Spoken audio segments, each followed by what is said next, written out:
Rassemblés autour d'une cause commune à la conférence internationale sur la forestation et le reboisement, les ambassadeurs de l'Union européenne au Congo, de l'Allemagne ont fixé l'opinion sur les actions et projets déjà réalisés, en cours d'exécution, envisagés en faveur de la lutte contre la déforestation et la dégradation des écosystèmes.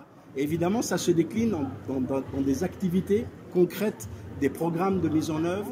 Mais donc quelques exemples concrets, notamment par exemple dans le cadre du CAFI, qui est l'initiative pour les forêts d'Afrique centrale, l'Union européenne et ses États membres financent énormément d'activités dans le cadre de ce programme. Éventuellement, Wolfgang, si tu veux donner quelques éléments aussi de ce que fait l'Allemagne en bilatéral, ça c'est aussi important. Donc là, par exemple, nous avons le programme d'utilisation des terres, qui est un projet mis en œuvre à travers l'Agence française de développement, qui sert à utiliser justement à rationaliser l'utilisation des terres dans le domaine de l'agriculture et aussi de la forêt.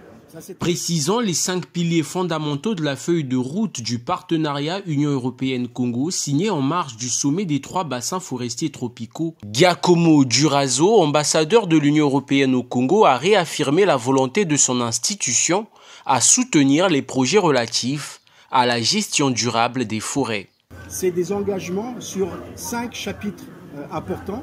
Le premier, c'est la gouvernance forestière. Deuxième point très important, c'est l'économie forestière durable. Donc tout ce qui concerne la gestion de l'économie forestière, de l'abattement jusqu'à la transformation et l'éventuelle exportation.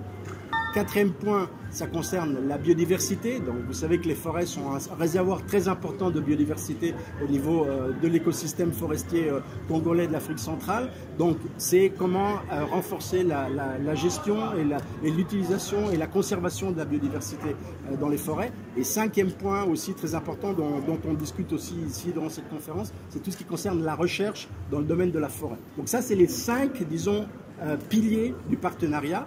Pour sa part, Wolfgang Klapper, ambassadeur de l'Allemagne au Congo, a éclairé l'assistance sur la nature et l'évolution des micro-projets à l'instar de celui de Dimonika.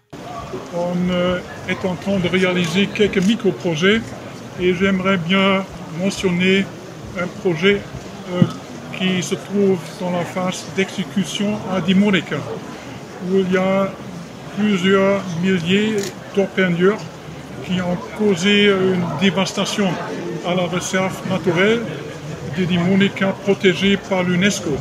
Et nous avons commencé l'an dernier avec une opération d'afforestation avec ce qui est important des arbres endémiques. On coopère avec le conservateur de Dimonika, le seul officiel du ministère de l'économie forestière. Cet ensemble d'accords, protocoles et feuilles de route axés sur la vision participative de préservation autant du climat que du milieu naturel traduisent aussi bien la stratégie de gestion durable des écosystèmes, de la biodiversité pour la survie de l'humanité tout entière.